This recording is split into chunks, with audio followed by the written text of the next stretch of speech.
আসন্ন গঙ্গাসাগর মেলা 2026-এর আগে সাগর তটে চলছে যুদ্ধকালীন প্রস্তুতি। সমুদ্রের ভয়ঙ্কর ভাঙন রোধে এবং ক্ষতিগ্রস্ত বাঁধ ও সি বিচ মেরামতির কাজে নেমেছে প্রশাসন। প্রতি বছরের প্রাকৃতিক দুর্যোগের কারণে ভাঙন বাড়ছে, এমন বাস্তবকে মাথায় রেখে এবার কোনো ঝুঁকি নিতে নারাজ সেচ দফতর। ভাঙন রুখতে বিশেষ প্রযুক্তিকে মাটি সংগ্রহ করে তা সৈকতে ফেলার কাজ শুরু হয়েছে। সেই মাটি বাঁধ মেরামতির জন্য উপযুক্ত কিনা তা খতিয়ে দেখতে সরেজমিনে পৌঁছান সুন্দরবন উন্নয়ন মন্ত্রী বঙ্কিমচন্দ্র হাজরা। তিনি কাজের অগ্রগতি সম্পর্কে বিশদ খোঁজ নেন এবং দ্রুত গতিতে কাজ শেষ করার নির্দেশ দেন। আগামী 8ই জানুয়ারি থেকে তীর্থযাত্রীদের জন্য খুলে যাবে গঙ্গাসাগর মেলার দরজা।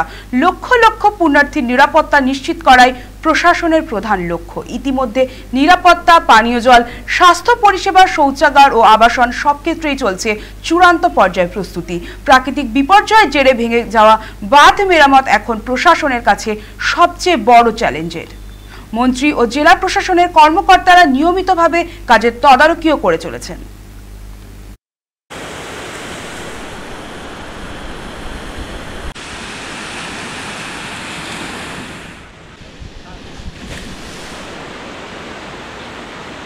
চেষ্টা চলছে, বা বিভিন্ন ড্রেনেজ যেগুলো আছে সেই ড্রেনেজগুলোকে রিএক্সপ্রেশন করে তার থেকে মাটি নিয়ে এটা করা যায় কি না।